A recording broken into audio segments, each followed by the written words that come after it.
Ekyendawulo ekibairewo neibalere John Speaker yataawo bwe yasooka okuba omuzungu yabona ekifo kino.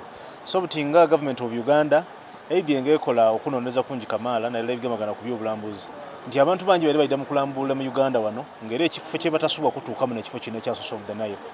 Aye tugira okukizuula nti ebiseera ebisinga emyaka gyona nga buli ayida ku Source of the Nile ezira kindi kimuyiza kwongera kweyongeza kifo kino. So betubeerenga tulogingayo nga tutangayo ino okusaba kwaife n'okuteesa okw'endawulo.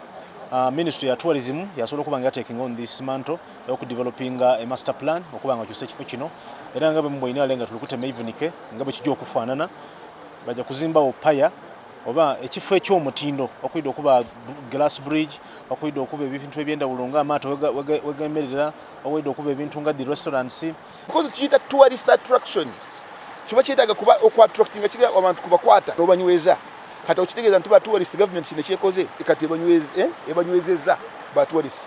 Download the app on App Store or Google Play Store now. Vision Digital Experience, the future of media.